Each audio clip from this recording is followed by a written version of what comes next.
Hello, everybody, and welcome back to your favorite X-Men, the podcast I do here on the channel that is all about discussing specific X-Men characters with the folks who best love them. Today, I'm joined by fellow YouTuber UltimateChance. I'm a big fan of his videos. He creates content that is sort of based on an array of his interests, which is always nice to see, and that includes video games, comic books, manga, and probably some more topics that I've yet to come across on your channel. But thank you for joining me today. Oh, of course. Thank you for having me. I'm excited. Finally, I get to talk about comics instead of just talking about it into a mic and nobody talking back to me. So one of the things that I'm always interested in knowing is just sort of how, you first got into reading comics. And I know you said it yourself, you're somebody who reads like a lot of comics nowadays. So I'm curious, what was sort of the gateway to all that? So for me, I had three major comics that kind of got me into it at a really young age, and they couldn't be more different than each other. So Ultimate Spider-Man was kind of my gateway into superheroes.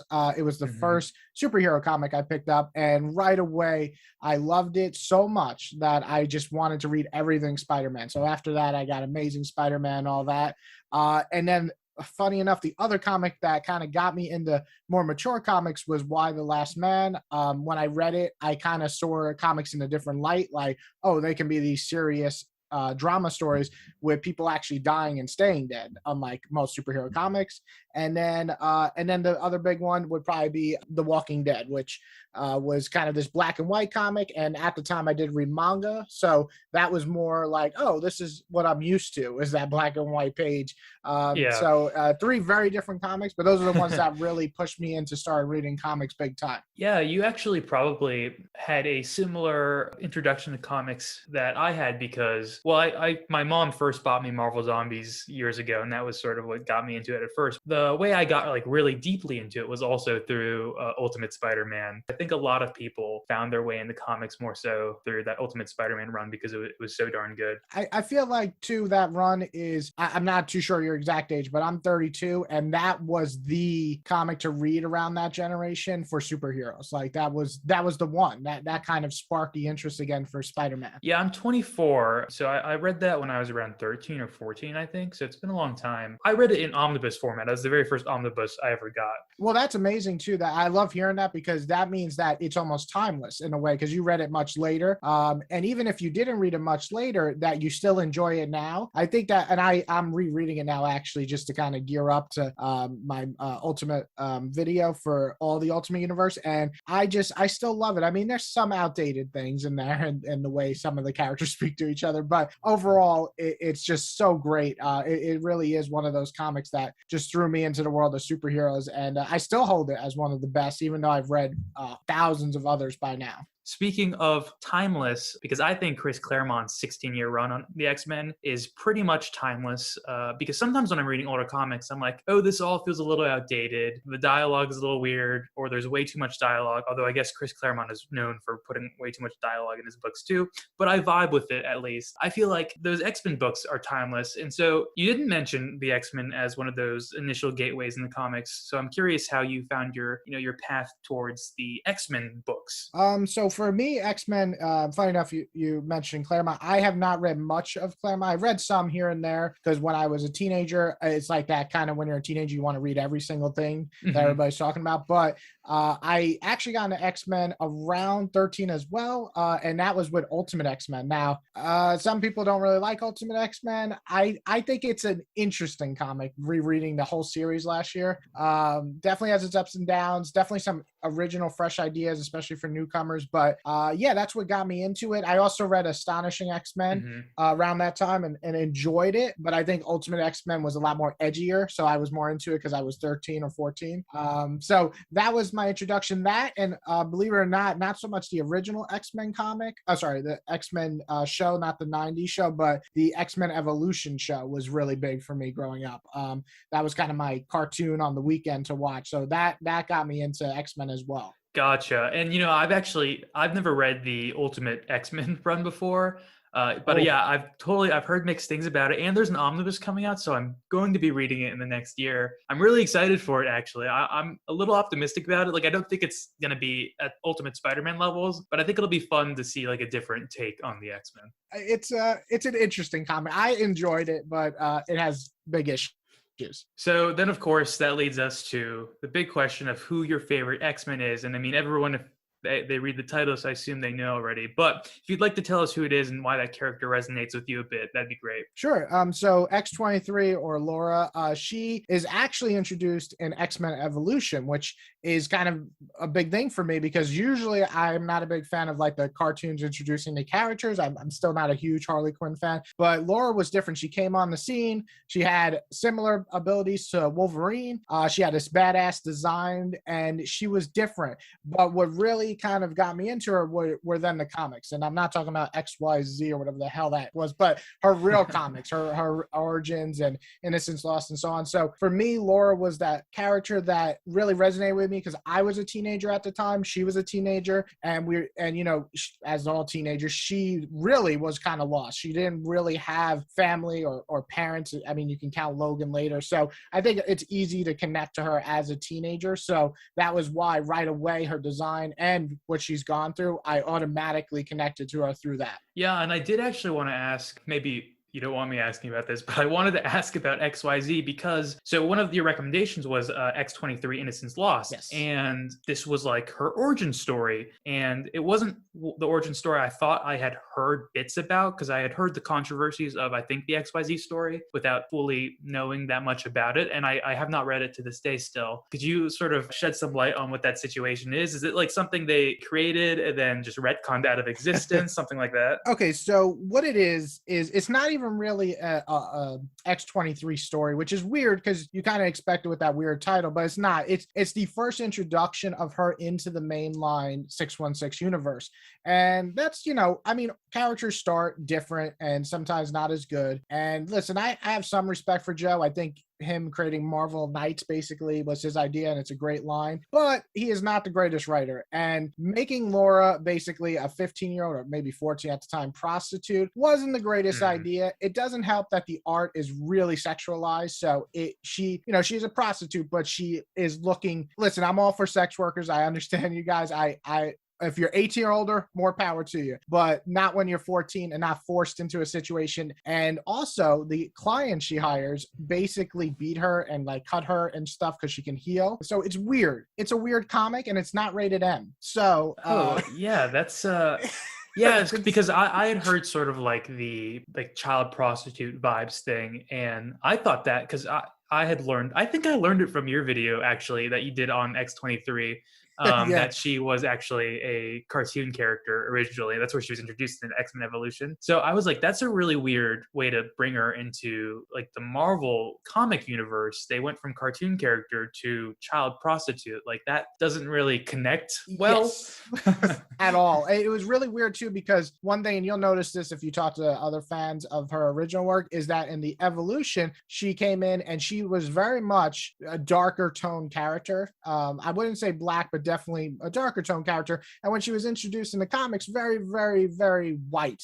And that did not sit well with a lot of the original fans. I was really annoyed, but I was more annoyed at the fact that they made her just a really weird character in that series, which, like you said, they kind of retcon it. They don't retcon it. They just don't ever mention it again, thankfully, after that. Okay, I hear you.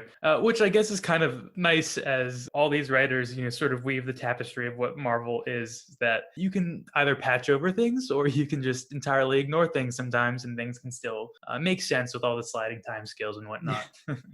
But, okay, so that's one of the big elephants in the room that I wanted to address, so I'm glad we got that out of the way. I did really enjoy the X-23 Innocence Lost story, and it was interesting too because my first introduction to Laura was in the All-New Wolverine by Tom Taylor. I picked up that omnibus and I read through it and I enjoyed it. But it was nice sort of to get more of the foundation of what her character was and actually see sort of that traumatic background that she experienced. And then you had me also read some X-Force by, is it Jost?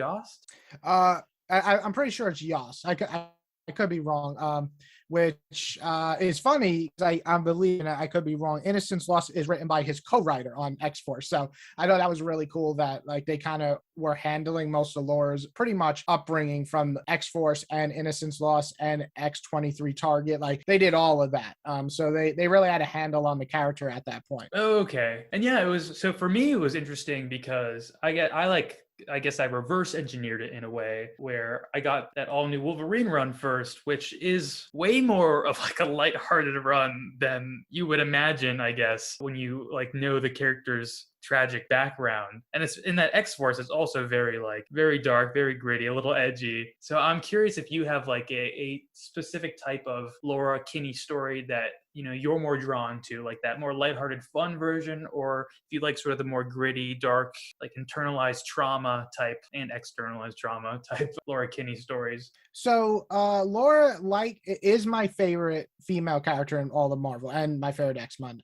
And so like my favorite male character in Marvel, Daredevil, these two seem to just have a really dark, shitty life. They do get that kind of happiness going on every once in a while, like Daredevil with Wade, and that's what I kind of felt with Wolverine and Tom Taylor. But before that, Innocence Lost to me is the perfect example of I would say it's a little edgy, but it's really not. That one to me felt like it was naturally dark because of her upbringing. It's very much a very similar to a Logan style story. And so to that fit. Now, X-Force, I do agree. Some of it is edgy, and I think it's edgy because we didn't really have an X-Force this violent ever before. And these guys are a rag team of some decent people, but mostly these people are murderers. And I forget his name on the team, the one guy he just never shuts the fuck up. He's so stupid, but he added a lot to the team for me. But Laura in that, Innocence Lost is her beginning, and I know I didn't mention to read it, but the next story she had was, I think,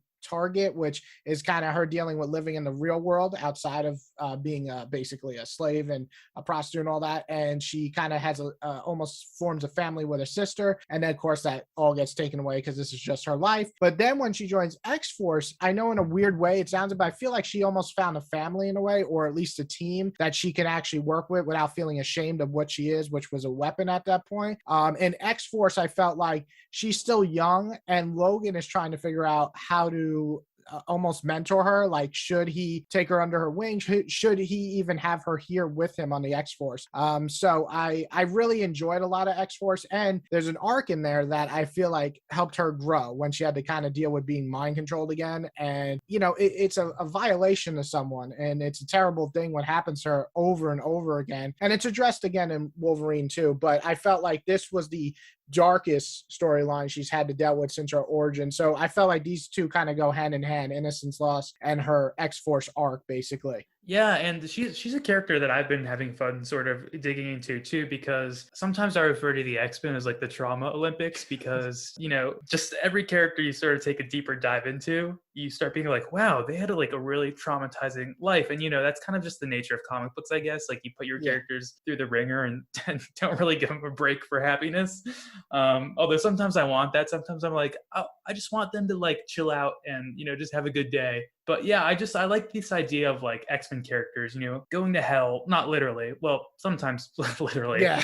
And then coming back and sort of trying to be better versions of themselves and not being jaded or cynical because of that. I feel like that is like sort of a good place for Laura's character to be in, and it was really nice too. So in that X-Force run, she is like definitely different than how she is in like the Tom Taylor run. Oh yeah. And because I guess she's still sort of overcoming a lot of that psychological trauma that's sort of holding her back, and like the propensity to lean into more of her killer instincts, and she's still trying to come to terms with her humanity, I suppose. And there's one scene I really enjoyed in the first arc. Oh, it's when they're talking about saving Rain Sinclair, and Wolverine sort of snaps at X-23, and he's saying like, she is like Innocence, she is better than us, she's worth more than us, so we like really have to save her. Because I think like Laura Kinney's perspective at that point is just like, well, that's not the mission, she's very mission focused, it's less like empathetic. And I thought like Wolverine was just talking to Plank there and she wasn't picking it up, but then you get like the scene where Rain is in beast mode and Laura actually puts her claws away because she doesn't want to kill her, and she like remembers what Wolverine said, that she is better than us. So I really enjoyed that. Yeah, I felt like what was really cool about this is this is like really the first time Wolverine spends time with Laura in such a long way. And what really worked too in this part, or what you were saying, is that Laura is still learning to be human. She's just not used to that. And I really enjoyed it, the whole factor of Wolverine saying that, because he knows that Laura is very similar to him. And in that case, he knows that she can finally, it might get through to her that she can be a good person too. And through those actions, through like her putting her clothes away and stuff, she's slowly becoming more human. And so I just really enjoy a lot of the stuff with Wolverine and Laura in this X-Force run. I think there's a lot of good stuff there. Yeah, and it's fantastic too, because when it comes to Tom Taylor's run, it's kind of like a very family run, she becomes more of a family person, because then of course also we get the introduction of Honey Badger, who, to be truthful with you, Honey Badger kind of stole that run for me. I was like such a huge Honey Badger fan throughout that entire run. Yeah. It's more so because of their dynamic and, just that sisterhood sort of figuring out how it wants to run its course was really nice. But yeah, I just like seeing her sort of take on that mentorship role that I guess Wolverine was giving to her before, but he's dead in that run for some reason. I don't know why. I'm not even going to get into the death of Wolverine, because I have so many things I hate about it. And I'm not even a huge Logan fan. I like Logan. I think he could be a great written character, but I was very much on board for Laura taking over the Wolverine mantle. The way Wolverine or Logan dies is just ridiculous, but I really, really enjoyed Wolverine by Tom Taylor. And like you said, Gabby definitely stole the show. I think without her, that run wouldn't be as phenomenal as it is. But I will say, I think it is the run for Laura to finally break free of a lot of her chains. I will never forget that moment of her saying that I'm not a weapon, I'm not a thing that you can just use. I mean, I thought that was one of the greatest scenes. As someone who's been reading her since a teenager, to read that as an adult, like it literally made me teary-eyed, because you finally see a character had enough of that bullshit, but not act out in violence, which is kind of all she does in like X-Force and stuff. So she just actually spares them and just walks away, and that's how she's finally broken free of that lifestyle. So I really enjoyed that part. But yeah, Gabby's awesome, man. Everything with Gabby and what was it, the Wolverine, right? Jonathan the Wolverine. I mean, those are some of the best side characters ever in comics for me. 100% agree. And I really enjoy Gabby in that run, and I enjoy her, with the New Mutants in the current Krakoa run. But I do want to also mention, I too love that moment that you're talking about, where she's saying like she's not a weapon, she's a human. I thought it was like really profoundly sad that that's something she had to say, like to sort of have to fight to prove your humanity and to prove that you have basic human rights and that you're not just an object. Like that's kind of a rough thing to have to read, that which is like sort of the pivotal moment of that run, I guess, or the grand conclusion maybe. That's when she's like donned in the Iron Man armor, right?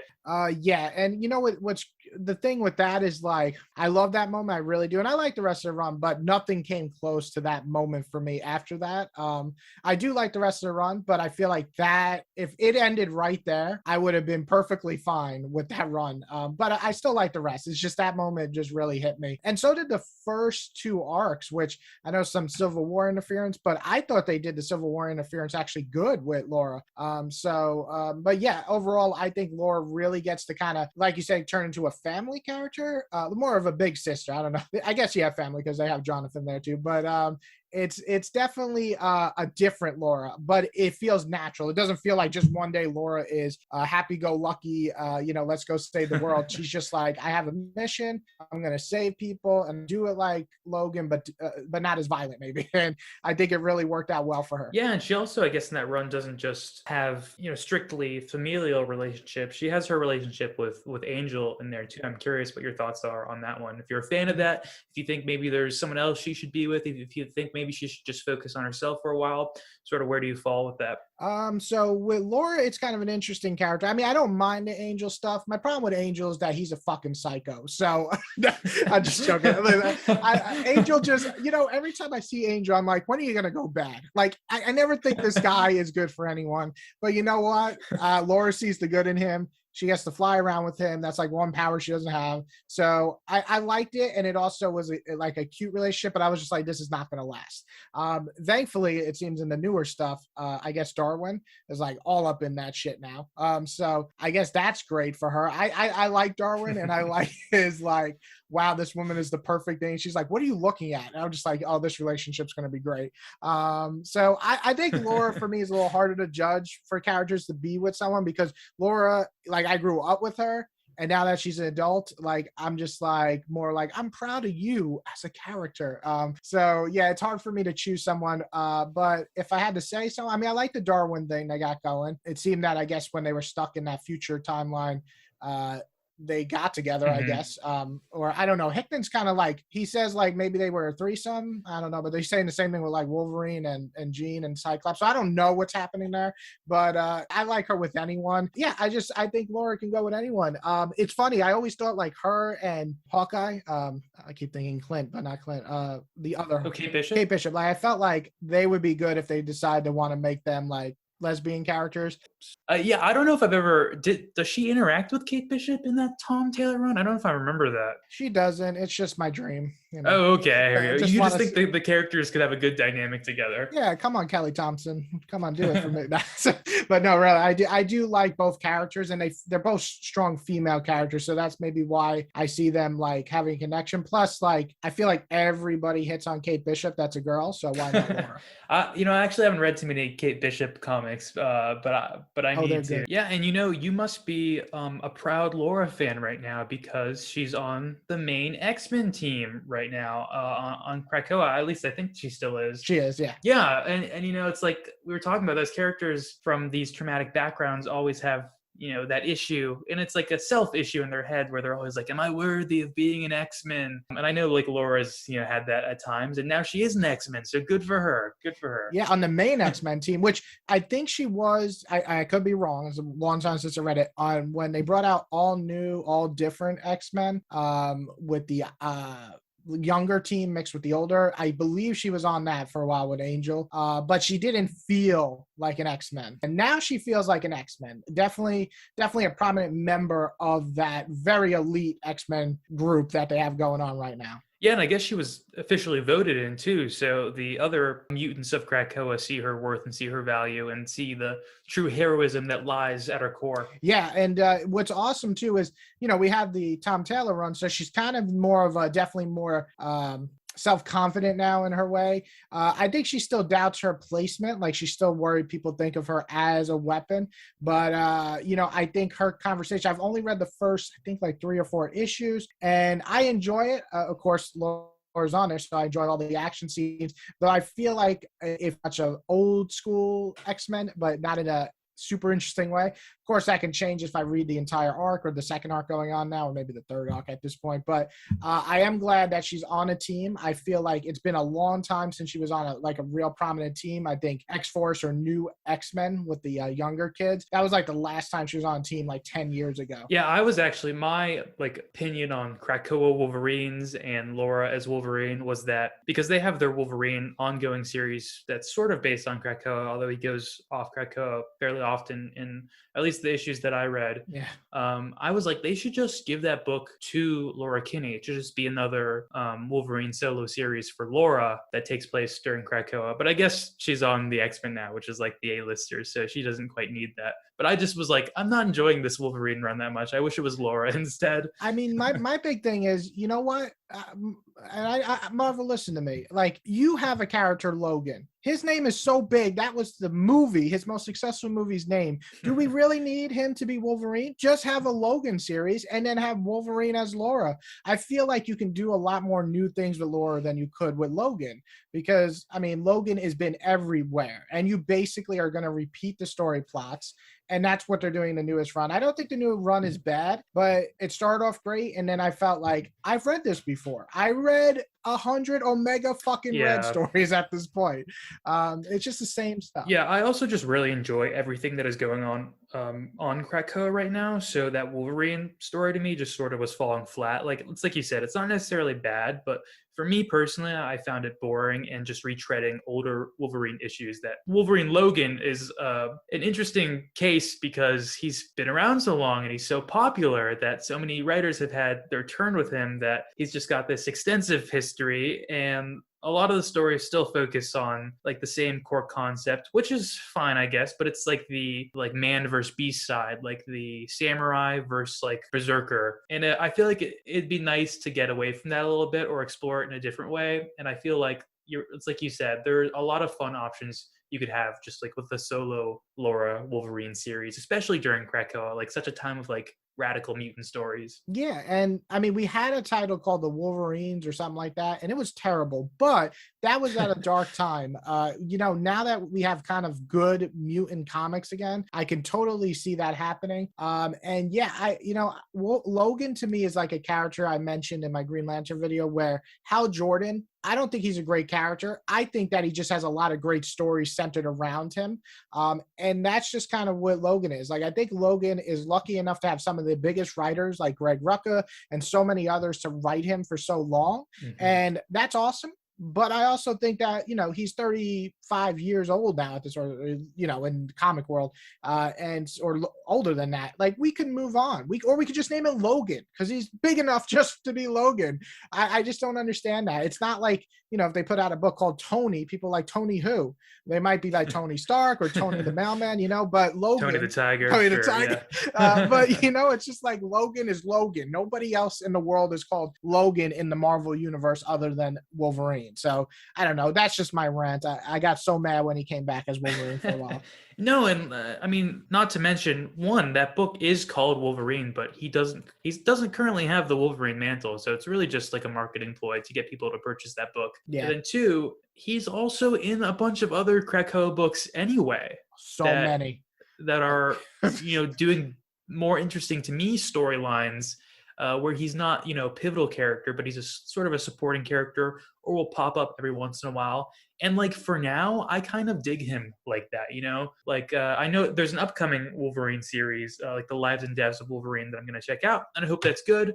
And I hope it does something new with the character, but we'll see. But I would be happy if he got, shelved for a little bit. I guess like he did when they killed him off or whatever, to sort of help pivot Laura's character into her own series. And that's the thing of like the concept of death in these comic books. It's funny because like we know that nobody big like that is really ever going to stay dead, but it is important for other characters' character development sometimes. So like I said, Logan dying kind of pivoted Laura, it seemed, on that whole new path. She got his mantle. Then she was trying to live up to the lessons he taught, and that's even more important and more difficult when someone's gone, I guess. So I don't know what I'd like them to do, but yeah, I think what Hickman was doing in his run of X-Men, he didn't really center around too many of the same characters. He liked to jump around, and I love that about that run. And I felt like he made a broad statement where just a small panel, but where they're like, who are you supposed to be? And she's like, I'm the Wolverine. And Logan's like, you're damn right. And I'm like, you are damn right. Like, she could be Wolverine. You can make a comic about her. Obviously, Tom Taylor's run went like 40 plus issues, I think, or at least close to that. And obviously people like her enough. I feel like you said, Wolverine, or Logan as Wolverine, is a great supporting cast character. I like when he comes in and he protects people. I think he's one of the ultimate protectors of the X-Men universe. But I feel like I don't really need a solo series with him. Whereas Laura is still young. She's only in her early adulthood. I feel like there's so many plots that we can hit on, especially now that she's dealt with a lot of her past trauma. People go through a lot of things in their 20s, 30s, and of course that would take longer for her. But let's just do some, fun stories with her again. I feel like we're just kind of just going she'll be on the X-Men team, but, the main Wolverine is Logan, and he'll fight Omega Red for the 20th time. And I'm just like, come on, man. I don't know what they have planned. I know Hickman is kind of off now after Inferno. So I don't really know if who's writing X-Men. Gary?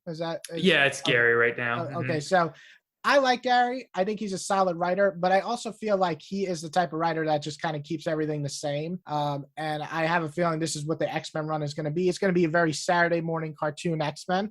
And you know what? That's cool for new readers to get into Laura and stuff. But I feel like we're missing the deep dive into Laura that got me into the character. And I feel like I wish newer fans could see what I'm seeing when I read that character. Yeah, and frankly, I basically read every series that's going on in the Krakoa run right now. Except I've only read like the first 10 or so issues of Jonathan Hickman's X-Men run because I was just Oh, waiting really? for the omnibus for that one to come out. So Oh, it's okay. like funny in a way that the only series I'm not reading is the main X-Men series.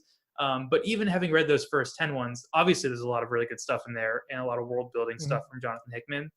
But just the central idea of an X-Men team during this era was less interesting to me than like all the other teams that were going on. Like the Agreed. Hellions, I thought like Sinister and Psylocke running that was like amazing. The Marauders with like the drugs and everything, the black market, I thought was a really fascinating idea. Just like everyone's sort of doing their own thing to, lift up Krakoa and progress like mutant rights and like just mutant sovereignty was amazing.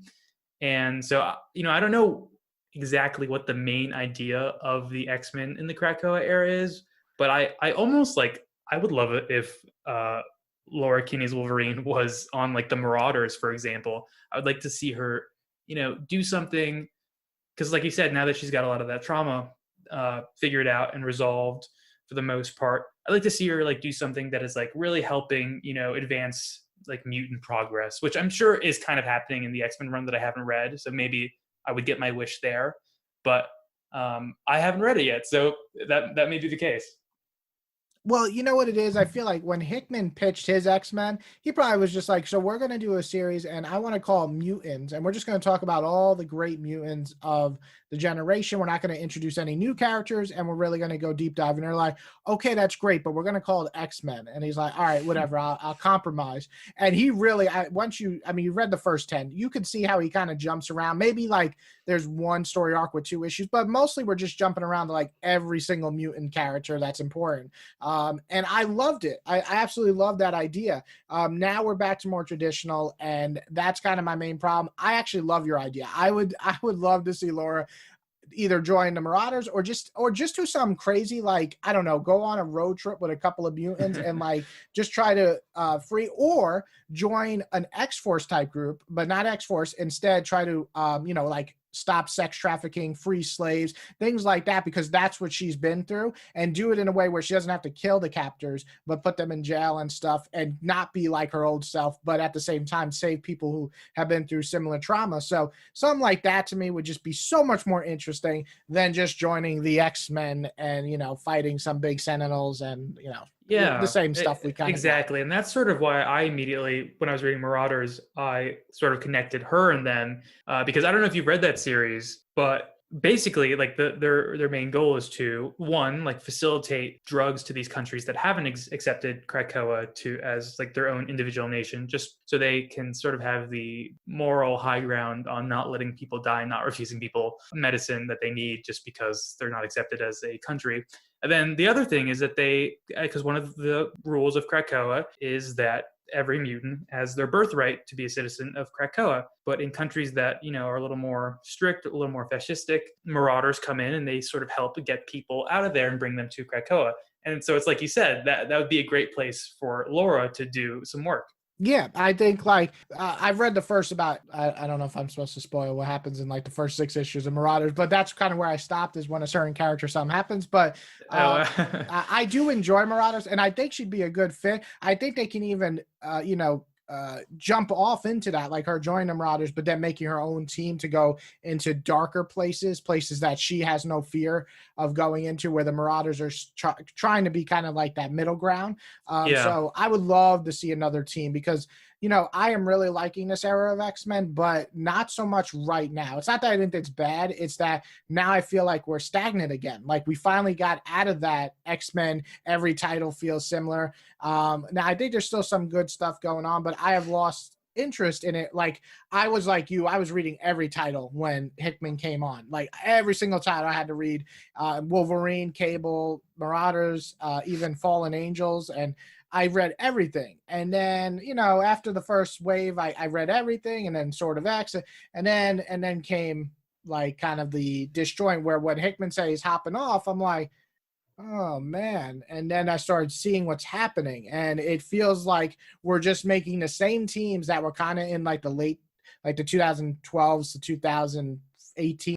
This isn't really a side of the discourse that I engage in too often, but I do come across it every once in a while, and I'm a bit annoyed by it. And it's really a lot of people who I think just maybe don't have the best I don't know, comprehension skills for reading comics. But what do you say or think about the people who are upset that like Laura has taken over the Wolverine mantle? Those types who are not a fan of and are hypercritical of legacy characters like her. So I mean, there's two sides. That there's the people that are upset are mostly people who aren't reading comics anyway. So I'm just gonna say that.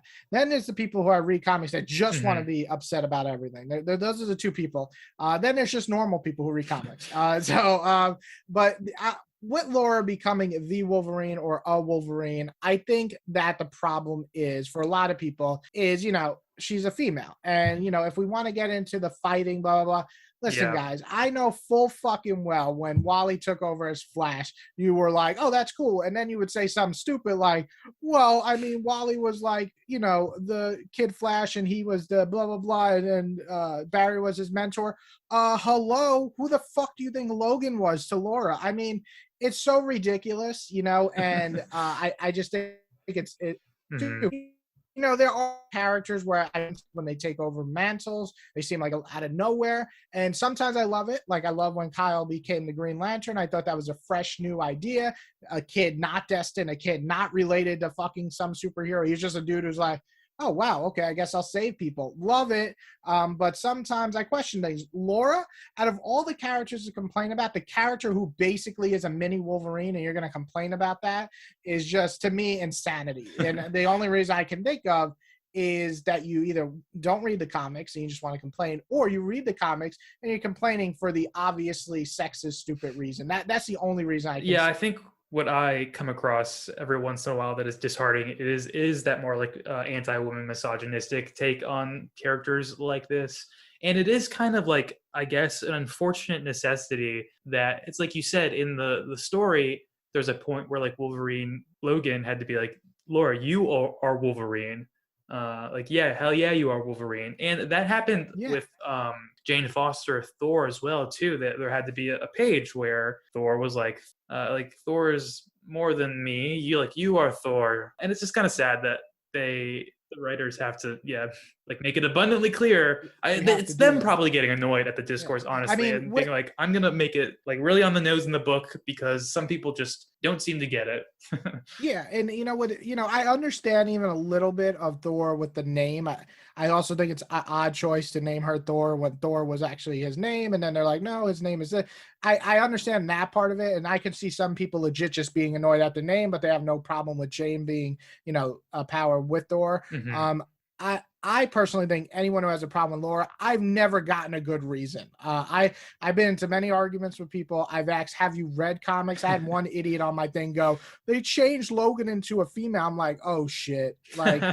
Like, just shut up. Like, I don't talk about fucking NASCAR because I don't watch NASCAR. So if you don't read comics, don't comment. Like, it's that level of like ridiculousness. And like you said, like Hickman had to do that. Tom Taylor had to do that. And like, just kind of say, well, she's Wolverine now.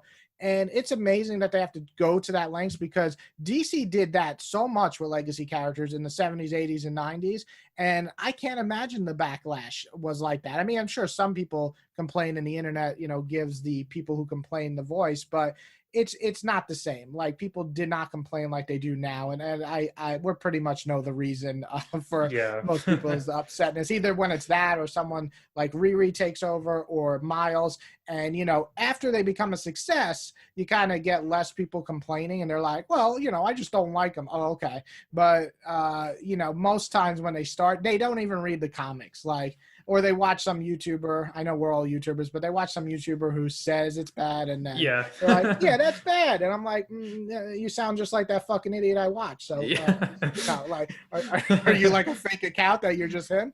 But yeah, I try to avoid that like you do. And I'm sure some people listening will be like, well, I don't like that character for legit reasons. And I'm like, okay, if you don't like her, that's fine. I don't like a lot of characters, but if it's the reason why, which is usually the reason I hear, that she's a female, that's just ridiculous. Or the fact that they're like, oh, they just chose her, of course she's a female. I'm sorry, if anybody deserved to take the mantle, and that mantle needed to be taken over because it's such a big mantle, I would want Lord to be the one, not his son, who like is a murderer and like is crazy and he had to strangle him to death. No, I don't want him as Wolverine. I would like Laura because she went through the trauma and got over it. So I think it's a great choice. I can't imagine why people would be upset. Yeah, and I think as a comic book reader, when it comes to legacy characters, the way that I at least think you should go into it is you should come in with sort of neutral expectations, because they're introducing a new character. Like, yes, it's a legacy character, but you can't expect it to be exactly what like the original character that you loved was too. Like, they're going to be their own person. They're going to have their own story, and they're going to have their own obstacles that they're going to have to overcome. So you should just come with the mindset that you're happy to be part of that journey, happy to experience it through the lens, and be happy that the character that you originally love is probably going to be in it and involved in it in some way, whether it's a mentorship role or just a brief cameo like it is in some instances. Yeah, and I'm not saying that you just automatically have to like when a legacy character is introduced. I personally, I'll just use an example. I did not like when Impulse became the Flash when Wally went missing. I thought it was terrible. Did I think that he should be electrocuted to death and all that? No, that was a stupid plot line. I think that it was just not the right legacy fit, and that's why it probably only lasted 12 issues. So there's not every character that's introduced should just automatically be. There's characters sometimes they can't fit into the steps of the legacy, but maybe we can make them into something else, and that sometimes works out better for the character. You know, I love the love that Miles is getting. I would love for Laura to get that, and I felt like they got a little bit with Logan the movie. Like that was great for her to get some recognition. And even my friends who never read comics, she was just like, that girl was badass. Does she come back in comics? I'm like, if you only knew. If you only knew, we could get so many great storylines. Yeah, and now that you mention it, I guess truly my real first introduction to Laura was not through the All-New Wolverine run. It was really through the Logan movie. Although at the time I wasn't even reading X-Men comic books yet. That's a fairly new thing for me. And so I didn't really know like the full context of who she was, or frankly, I think I thought they just made up the character for the movie. I didn't realize she had, an entire history and like ongoing longevity to her that was in the comic books. Yeah, if you were to ask me for Laura to bring her into the current MCU, I think she would fit well. And, we don't have to go too dark. Some of that stuff is edgy at this point, but we could still talk about her being basically a weapon her whole life. And imagine her, working together with characters in the current MCU, especially with, Hawkeye. I think that would be awesome to see her working with her, and things like that I would love to see in the future. But Laura, any love for Laura I will take right now. Well, hopefully soon enough. So the three big recommendations you'd say are that X-23 Innocence Lost, that X-Force run, and then All-New Wolverine by Tom Taylor. Yeah, I'd say those are the big ones I would suggest. I would also suggest after Innocence Lost, if you want to check out the direct follow-up by the same writer and artist, I believe, check out the X-23 Targets. That's definitely really good. Another like 5-6 issues. It's short, but it's a great follow-up. And then you could jump right into X-Force and new X-Men, like when they all get hunted. I think they go hand in hand. One's before the other. I forget which one's first, but really X-Force to me does a lot more for Laura, whereas Laura kind of feels like just a side cast in the new X-Men. So yeah, I would say X-Force, Innocence Lost, add in that X-23 Targets, and then definitely the Wolverine run. That's the great topper to it all. Awesome. Well, thank you very much, man. I really enjoyed chatting about Laura Wolverine today. Always. I appreciate having you on. Always. Thank you so much for letting me on, and I hope you guys check out more of these videos. I'm a big X-Men fan, but I don't read the classics. So watching your omnibus reviews or even a deep dive into X-Men stuff, I love that stuff because I'll probably never read it because I got 8,000 other comics. So it's my way to understand who these characters are. Thank you everybody for watching. Please like, comment, and subscribe. Feel free to let me know who your favorite X-Men is and which X-Men you want to see on this podcast next. And you have a great rest of your day.